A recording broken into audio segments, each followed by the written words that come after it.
Boa noite, pessoal. Estão me ouvindo aí bem?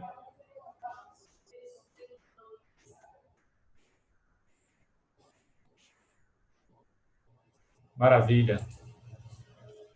Fazendo só os pequenos ajustes aqui antes da gente começar para valer.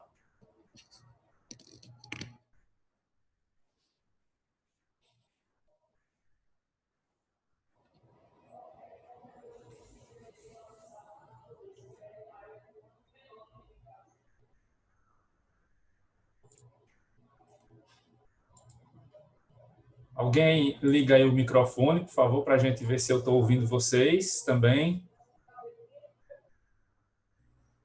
Está ouvindo, professor? Boa noite, professor. Não estou ouvindo. Deixa eu ver aqui.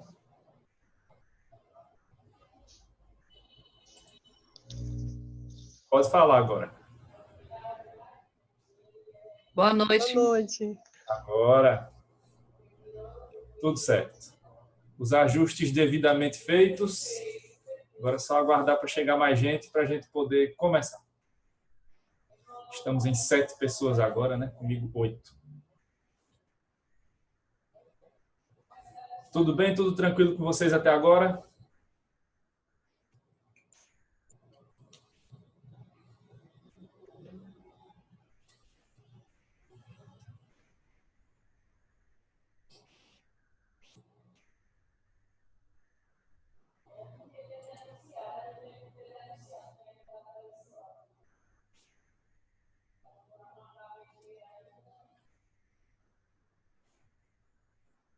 Bom, hoje tem novidade aqui. Quando chegar mais pessoas, eu vou passar o primeiro exercício para vocês, a primeira atividade, né, valendo ponto.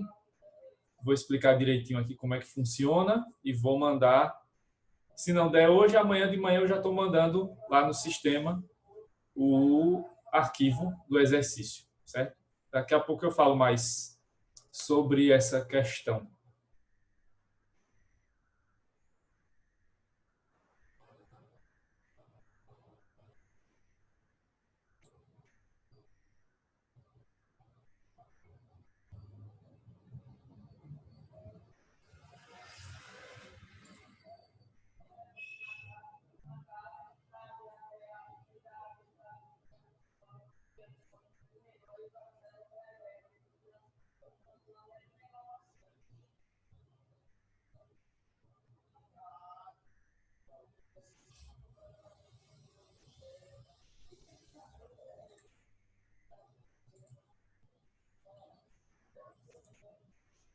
Muito bem, então já temos quórum suficiente para a gente poder começar nossa aula de hoje.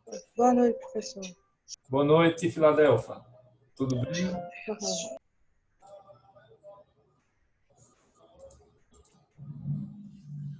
Muito bem. Então, nós estamos aqui na parte das concepções de Constituição e estamos na concepção sociológica, né, a primeira concepção, que é a do Ferdinand Lassalle, que escreveu o livro A Essência da Constituição.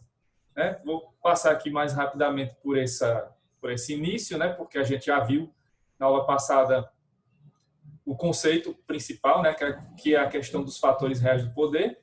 Então, para o Lassalle, a Constituição é o resultado das forças sociais, forças essas, né, que são aí conceituadas por ele como a soma dos fatores reais de poder que regem uma determinada sociedade. Né? Esse é o principal conceito do Lassalle. E aí vimos na aula passada que os fatores reais de poder dizem respeito às relações de interação entre diferentes fatores e diferentes classes sociais.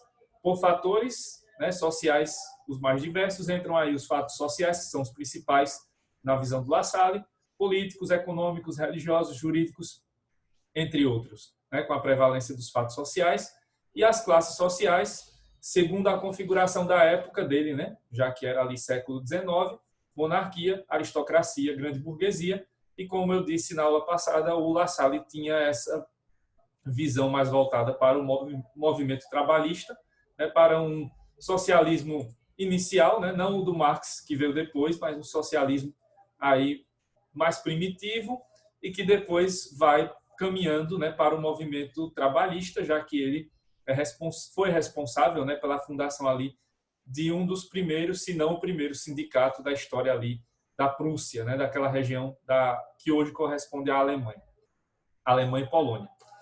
E aí, então, ele dá uma ênfase maior à questão da pequena burguesia e dos operários. E aí foi, creio que é aí que a gente parou, né, na aula passada. E aí ficou para explicar isso aqui, as constituições. Pois bem, então esses fatores sociais e essas classes sociais interagindo de forma dinâmica na sociedade é que vão conformar e vão formar aquilo que ele vai chamar de Constituição, né? Na sua visão, a Constituição real, a Constituição do ser, né? Antes de chegar nesses conceitos aí, né, dos dois tipos de Constituição, vale lembrar que o La Salle, ele traz aqui a discussão que depois vai ficar mais forte já no século XX com Hans Kelsen, sobre o que é que cria o direito, né? Como o direito é criado. O direito é criado a partir de fatos sociais ou é a partir de normas jurídicas? E aí entram aquelas discussões sobre o ser, o mundo do ser e o mundo do dever ser, que ficaram ali célebres, né? Nas discussões, principalmente do Kelsen, né? Na teoria pura do direito, que creio eu, vocês viram com a professora Marília alguma coisa, né, sobre isso, em teoria do direito e da justiça. Então, nessa discussão que existe até hoje no direito, né, entre o ser e o dever ser, o La Salle se posicionou lá no século XIX muito claramente a favor do ser, ou seja, de que o direito é formado a partir dos fatos sociais. Então, não é o direito que vai criar fatos sociais, não é a norma jurídica que vai criar fatos sociais. O que vai acontecer aqui é que os fatos sociais é que vão criar o direito. E isso vai se manifestar, inclusive, no momento em que vai surgir a Constituição de um país. Sabendo disso, fica mais fácil compreender esses dois tipos de Constituição que o La Salle observa nas sociedades. Então, na visão do Ferdinand La Salle, existem no país dois tipos de Constituição. Uma, que ele vai chamar de Constituição real e efetiva, e a segunda, que ele vai chamar de Constituição jurídica e escrita. A Constituição real e efetiva é justamente essa que a gente já está vendo desde a aula de terça-feira, certo? Então, quando o La Salle se refere aos fatores reais do poder e se refere ao conceito de Constituição como essa soma dos fatores reais do poder, o La Salle está dizendo que essa é a Constituição real e efetiva. Essa é a Constituição que realmente existe. Essa é a Constituição do mundo do ser. É a Constituição que efetivamente é.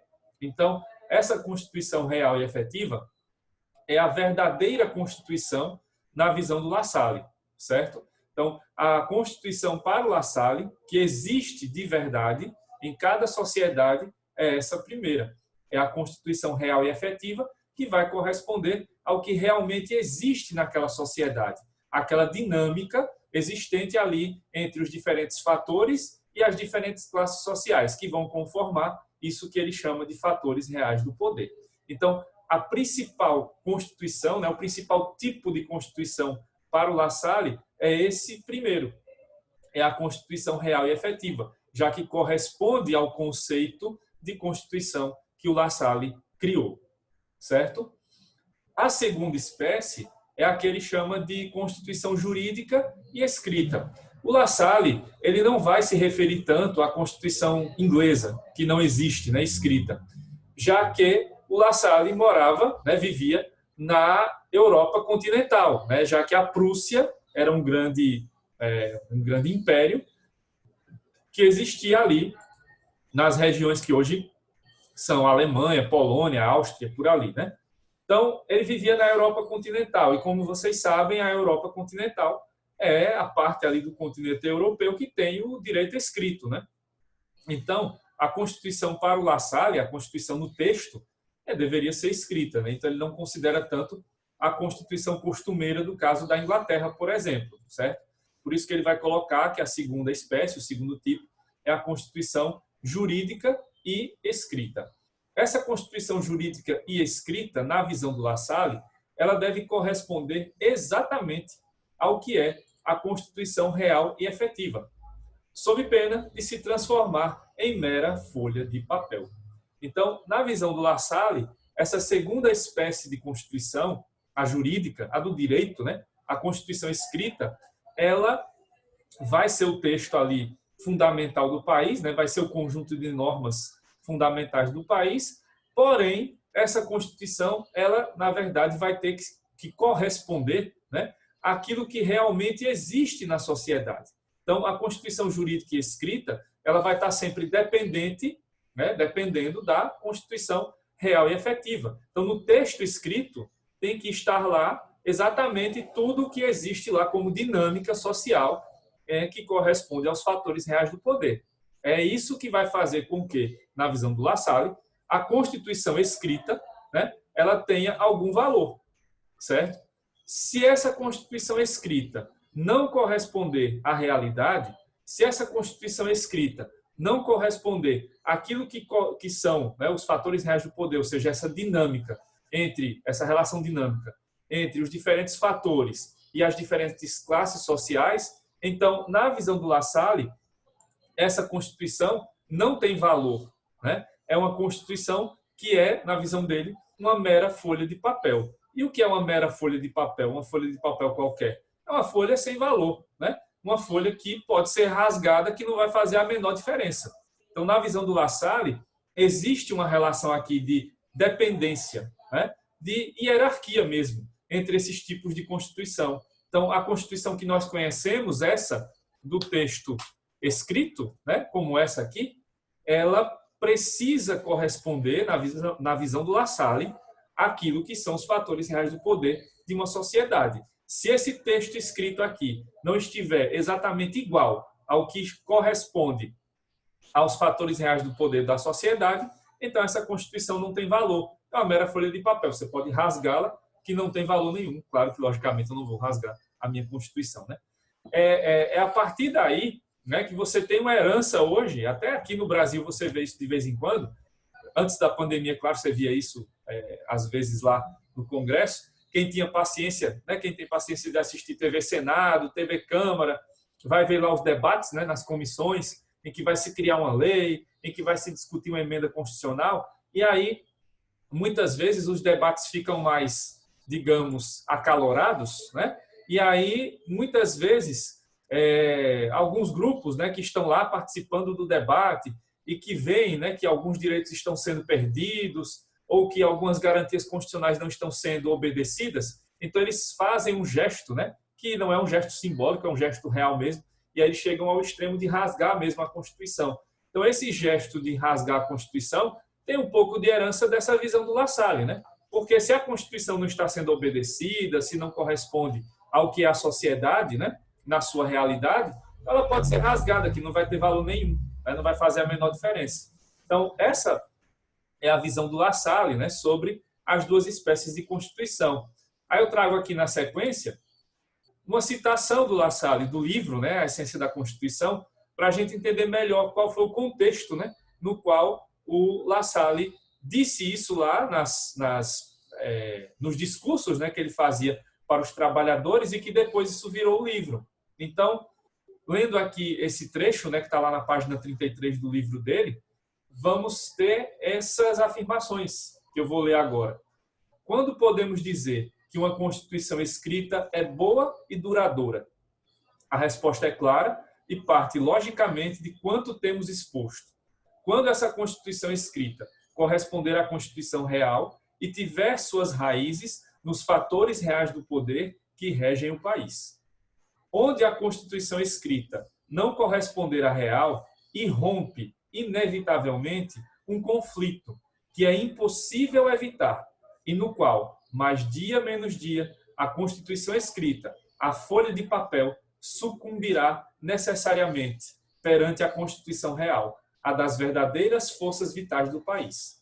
Então, com essas afirmações que a gente encontra no livro do La Salle, né, nas próprias palavras dele, traduzidas aqui para o nosso idioma, a gente percebe como o La Salle coloca realmente essa hierarquia mesmo entre as duas espécies de Constituição, a real e efetiva e a jurídica e escrita. Então, se a Constituição jurídica escrita, se o texto escrito, na visão dele, La Salle, não corresponder aos fatores reais do poder, é questão de tempo, né, segundo ele, para que essa Constituição dê espaço para os fatores reais do poder. Isso vai levar, consequentemente, à desobediência da Constituição e até mesmo, num caso mais extremo, a necessidade de se fazer uma nova Constituição que se adeque aos fatores reais do poder.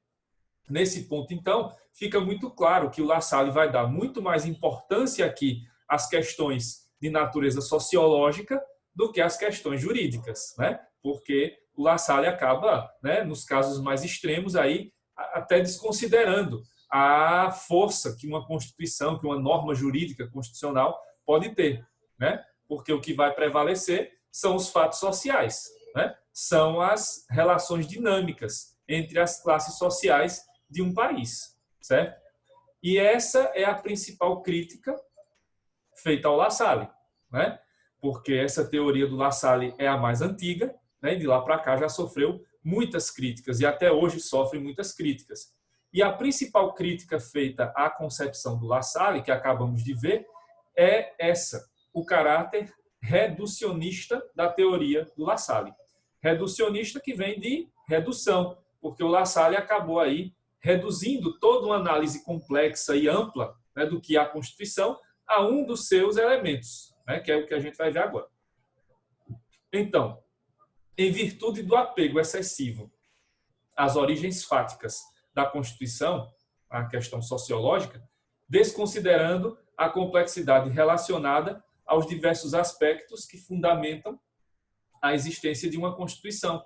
Então, o La Salle vai dizer que existem lá fatores sociais, religiosos, econômicos, etc., até jurídicos, né? Porque ele cria lá um tipo de Constituição específico para o direito que é a Constituição jurídica. Ele reconhece a existência da Constituição norma jurídica. Mas essa Constituição norma jurídica vai estar também subordinada aos fatos sociais. Então, em suma, né, concluindo aí essa análise que é feita aí pela doutrina que critica o La Salle, no final das contas, acaba analisando todo o fenômeno da Constituição subordinado a um dos seus elementos, que é o elemento sociológico.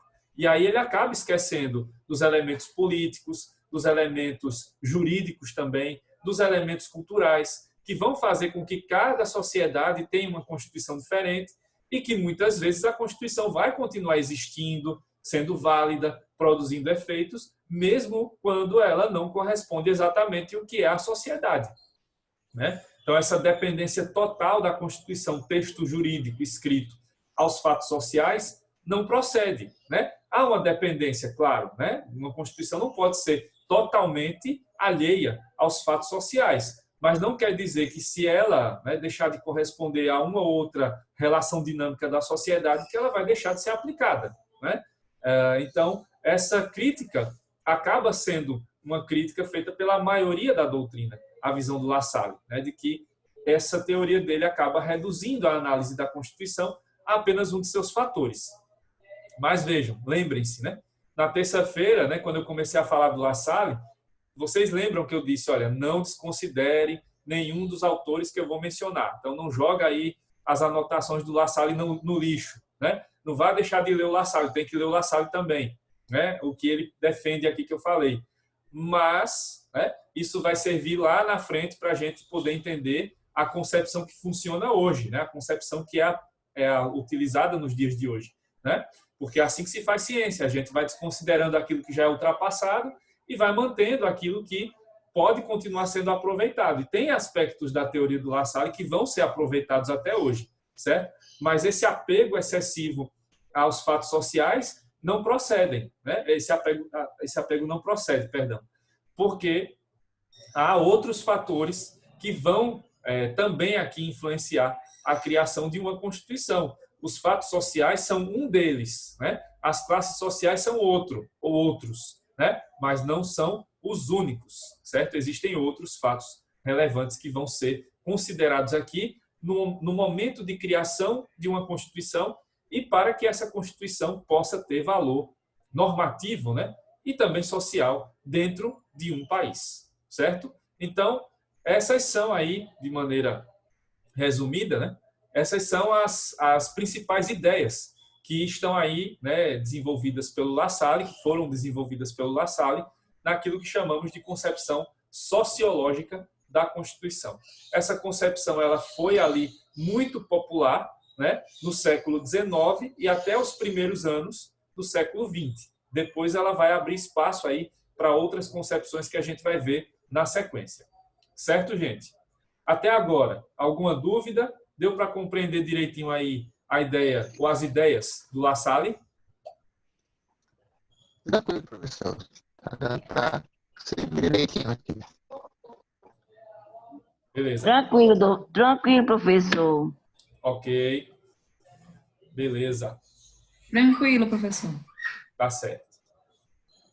Bom, eu vou interromper aqui o compartilhamento antes de passar para a próxima concepção, que a gente já tem bastante gente aqui, né? 28 pessoas. Então, deixa eu mostrar para vocês agora a nossa primeira atividade, certo? Que vocês vão ter à disposição aí, ainda hoje ou amanhã de manhã, no sistema, tá certo? Na nossa primeira aula, eu tinha dito a vocês que eu sempre passo atividades extras que valem aí para que vocês possam aprofundar, né, esse material que eu estou passando aí para vocês, esses assuntos que eu estou falando aqui, e serve também para ajudar vocês lá na prova, caso vocês precisem de pontos. Como vocês já sabem, minhas provas são de 0 a 10, né? Então, esses pontos são extras e vão valer caso vocês precisem, né, dessa pontuação aí.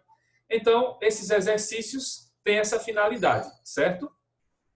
E aí, como é que vai funcionar essa dinâmica, né? Nesse primeiro bimestre, eu vou passar 3 exercícios para vocês, e esse é o primeiro. Sempre eu dou um prazo, né, razoável para vocês responderem, que no caso é de 1 semana. Então, hoje são 13 de agosto, né? Então, na próxima quinta, dia 20, é o prazo final para entregar esse exercício. Pode entregar antes? Pode, né? Só não pode depois. O 20 é o último dia para entregar, tá certo? Então, vocês vão ter 1 semana aí para responder as questões. Como são essas questões? Deixa eu mostrar aqui, né, pelo menos para vocês terem uma ideia. O exercício vai ter 4 questões, certo? As 2 primeiras são questões de marca X. São questões de concursos, certo? Essa primeira foi um concurso já desse ano, antes da pandemia, né? De analista legislativo da Assembleia Legislativa do Amapá. E a segunda questão foi de um concurso de auditor de controle interno da Prefeitura de Viana, no Espírito Santo, certo?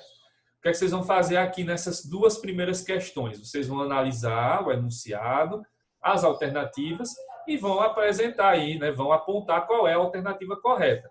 Só que não basta marcar o X, né? Dizer lá, ó, é letra sei lá qual, né? Letra tal. Você vai precisar justificar aquela alternativa que você marcou como correta, certo? Então, supondo que foi a letra E, aí você vai ter que justificar. Por que você marcou a letra E? Agora veja, atenção. Eu quero que vocês, com esses exercícios também, desenvolvam o poder de argumentação de vocês, certo? Então, aqui não é exercício para fazer Ctrl+C, Ctrl+V, copiar e colar, porque aí é muito conveniente, você faz isso em 5 minutos. Eu não quero que vocês façam isso. Eu quero que vocês desenvolvam o raciocínio de vocês, certo? Então, é para escrever com as palavras de vocês aquilo que vai ser a justificativa. Pode usar uma citação, pode, né? Se for alguma coisa da Constituição, algum artigo, pode usar.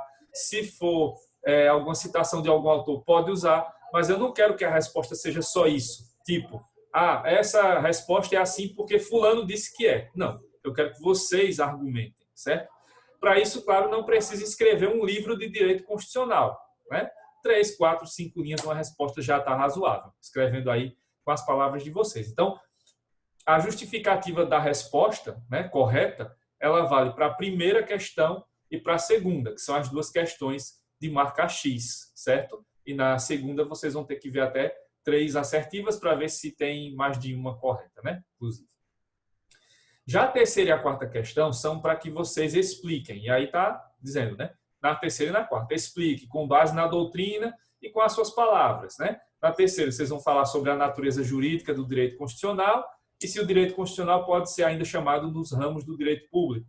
E na quarta, qual é a relação existente entre o direito constitucional e o direito penal brasileiro, e aí esclarecendo se a pena de morte e a prisão perpétua são proibidas, né? Essas proibições são garantidas e de que maneira são garantidas na Constituição de 88. Do mesmo jeito, não é para copiar e colar a resposta, aqui é para escrever com as suas palavras, com a sua argumentação. Pode usar a citação da Constituição? Pode. Pode usar a citação de autor? Pode. Mas não é essa só a resposta. Eu quero que vocês escrevam, né, sobre isso, certo? Aí vocês vão fazer isso no arquivo à parte, né? Ou pode pegar, é um arquivo de Word, pode escrever aí do lado, abaixo, enfim, né? E aí vocês vão mandar para mim, como estamos aqui na atividade remota, então tem que enviar por e-mail, né? E aí eu dou as opções. Vocês podem enviar para o meu e-mail, né, que é o joseclaudemir@gmail.com, ou pelo e-mail que tem lá, institucional, que tem lá, eu acho que tem uma opção para vocês enviar para o professor, um botãozinho lá, que eu vi uma vez, né, quando a gente fez um tutorial aqui, quando começou as aulas remotas. Então, basta mandar por lá também, se quiser. Tá certo? Agora, lembre de mandar até o prazo final. Como estamos na internet, né, estamos online, o prazo final não acaba quando acaba a aula, tá? Pode ser até meia-noite do dia 20 de agosto, né? Então, vai até o final do dia mesmo, certo? E eu vou deixar disponível para vocês lá no sistema esse exercício, ou daqui a pouco, se der tempo aí entre o intervalo, né? Que eu fico aqui gravando, convertendo a aula, ou amanhã de manhã, tá bom? O e-mail está no próprio arquivo, né? O joseclaudemir@gmail.com, e o e-mail institucional é aquele que você pode ter o contato lá. Envie para o professor. Aí esse aí você já envia. Eu acho que nem precisa colocar o e-mail institucional, que é CEUNI, é um e-mail complicadinho, que é CEUNI, o número do professor, que é 0270@ceuni.com.br. Mas esse é mais complicado. Se você não achar, manda para o meu mesmo pessoal que está aí no arquivo, que é o joseclaudemir@gmail.com, e que eu coloco em todo slide. Está lá também, para vocês, certo? Lembrando que é uma atividade facultativa, você faz se quiser, se puder, não vai perder ponto por não mandar o e-mail, né? É só para contar aí eu vou, claro, corrigir, vai poder valer 1 ponto, meio ou 0, dependendo das respostas, né? Mas aí, tendo ponto, vocês vão ter aí a garantia de uma ajuda, caso precisem, caso não tirem 10 na prova, vão ter a possibilidade de aumentar a nota aí, né, com esses pontos extras. Se eu envio um e-mail de confirmação, sim, eu mando. Pelo menos um formal assim, recebido, eu mando sempre, certo? Para confirmar o recebimento. Sempre eu mando, tá? Tanto pelo meu e-mail, quanto se for pelo e-mail da CEUNI, o e-mail lá institucional, certo? Que dá um alívio, tá bom.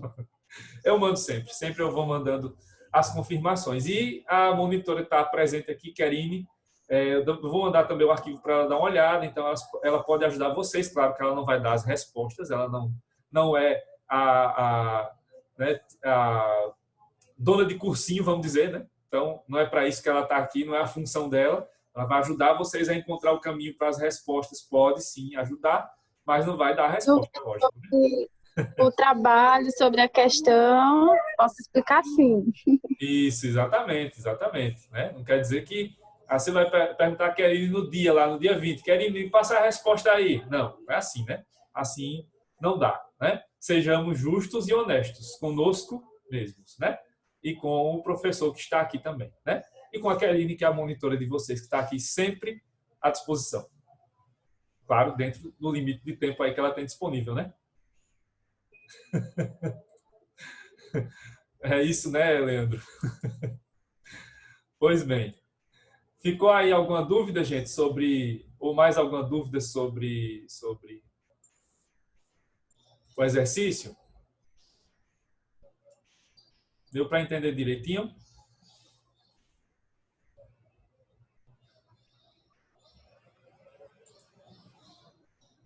Pois bem. Então, vamos passar para a segunda concepção.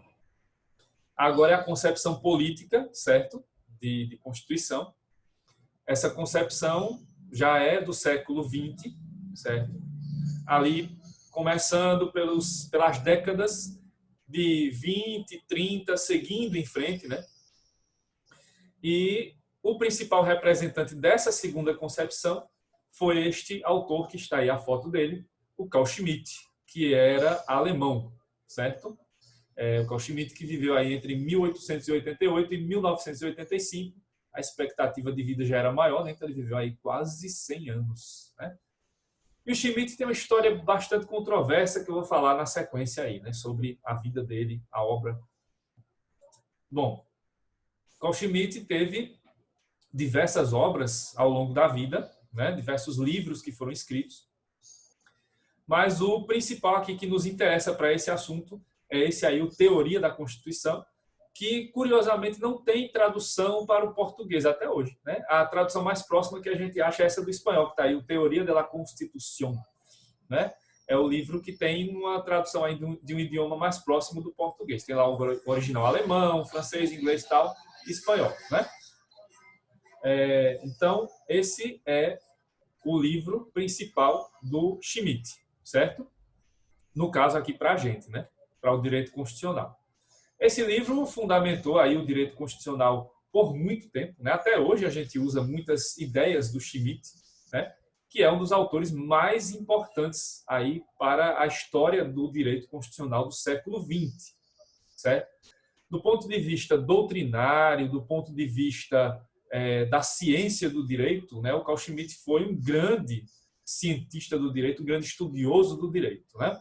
Mas isso não isso acaba sendo aí, digamos, manchado, né? E com manchas bastante difíceis de ser retiradas, porque são manchas de sangue, e muito sangue, porque o Schmitt, ele não só apoiou, como ele fez parte do governo do Adolf Hitler, né? Daquela criatura que está o livro ali atrás, né? Então, o Schmitt foi nazista, né? Não só na ideologia, mas também ele trabalhou e contribuiu, né, para o governo nazista do Adolf Hitler. Depois, né, que a guerra acaba, vocês viram que ele só morre em 85, né, já no final do século passado, então ele sobrevive ali à Segunda Guerra, vai mudar um pouco de opinião, mas isso não, essa mancha não vai ser retirada da vida dele, da biografia dele, né? Ele vai continuar sendo um apoiador do nazismo, né? E foi lembrado até a morte por isso, né? E ele trabalhou ativamente, né, durante o governo do Hitler. Não teve um cargo ali alto, ele não estava ali na cúpula do poder, mas ele trabalhou, contribuiu para que tudo aquilo acontecesse. Então, ele também teve sua vida, sua biografia manchada de sangue, né, o sangue ali do Holocausto, dos milhões de judeus e outras minorias que foram assassinadas a sangue frio, né, e com requintes de crueldade pelos nazistas, fora outros e outros tantos crimes de guerra que foram cometidos, né, em nome dessa ideologia nojenta, né? Então, o Schmitt teve realmente essa contribuição. E muito do que ele defendia, né, do ponto de vista do próprio direito, foi usado, na época, para fundamentar o nazismo. Claro que aqui eu não vou fazer essa exaltação, não vai ter né, claro que, de maneira nenhuma, a intenção seria saudar, né, a criatura nefasta e diabólica do Adolf Hitler e nem nessa ideologia terrível do nazismo. O que a gente vai ver aqui são os pontos que fundamentam a concepção que o Schmitt criou, né? E aquilo que pode ser aproveitado até hoje, né? Claro, tirando todas essas nuances que levaram ao nazismo. Mas vocês vão perceber que o Schmitt, apesar de não exaltar no livro, né? Não faz lá uma saudação tipo Heil Hitler, né? Não vai fazer isso, mas ele deixa nas entrelinhas, né, a possibilidade. Ele deixa algumas janelas abertas, ele deixa algumas portas abertas, né, para aquilo que depois vai realmente se concretizar como o regime nazista. Então, é importante fazer essa ressalva, porque essa história aqui do Schmitt, né, ela tem toda essa situação extremamente controversa, né, que ele participa ativamente do nazismo. Bom, chegando aqui para a concepção política do Schmitt, né? Schmitt, no seu livro, no Teoria da Constituição, vai analisando primeiramente a existência, na época ali, anos 20, anos 30 do século passado, que a doutrina da época apresentava 4 sentidos diferentes para a palavra Constituição, ou para a ideia do que seria uma Constituição. E aí ele vai fazer a análise crítica desses 4 sentidos e vai se posicionar a favor de um deles, né? Esse sentido que ele se posicionar vai ser o conceito do Schmitt de Constituição, vai ser a concepção que ele vai ter de Constituição. Então vamos ver como Schmitt analisou esses 4 sentidos. Começando pelo sentido absoluto. Para a doutrina da época, né, que Schmitt analisa isso, a Constituição poderia ser vista, nesse sentido absoluto, como um todo unitário, significando o próprio Estado em sua concreta existência política. Sob esse ponto de vista, Estado e Constituição vão ser elementos reciprocamente indispensáveis à sua existência. O que é que, né, acaba resultando nesse sentido absoluto? Uma confusão entre os conceitos de Estado e de Constituição. Por quê? Para quem defendia na época esse sentido absoluto, só poderia existir Estado, um país, se houvesse uma Constituição. E o contrário também. Ou seja, só poderia existir uma Constituição se houvesse um Estado, né? Porque os conceitos de Estado e de Constituição acabariam se confundindo para quem defendia esse sentido absoluto. Só que aí o Schmitt vai apresentar na época, né, casos que já existiam de países que não tinham Constituição, como até hoje nós temos lá aqueles 3 que eu sempre lembro aqui, Israel, Nova Zelândia e Reino Unido. Então é possível que você tenha um país sem Constituição e que mesmo assim ele tenha uma Constituição no sentido mais amplo, né? Então, o conceito de Estado e Constituição não é um só, né? É possível diferenciar as duas situações. E também poderia acontecer o contrário, né? Você ter uma Constituição, mas não ter um país, não ter um Estado, né? Que ocorre até hoje. Você tem, por exemplo, a Palestina. A Palestina não é um país independente, mas ela tem uma Constituição, né? A Palestina, inclusive, é colocada como membro, como se fosse um ouvinte, né, da ONU. Ele não é um membro da ONU, mas ele tem a possibilidade de ouvir e participar, né, das reuniões da ONU. Não pode votar, mas ele pode ali assistir, né? Outro caso seria lá a Taiwan, né, que é aquela ilha que fica lá no sul da China, né, já fora do continente, né? Então, Taiwan, que é vista pelos chineses como se fosse uma província, né? E alguns países reconhecem a independência de Taiwan, outros não. Então, Taiwan seria ainda um território meio que rebelde da China. Taiwan tem uma constituição, mas não é ainda considerado um país. Então, é possível que você tenha constituições sem Estado, certo? Então, no sentido absoluto, né, o que acaba acontecendo aqui na visão que o Schmitt analisou, e era uma visão correta mesmo, acaba havendo uma confusão entre os conceitos de Estado e Constituição.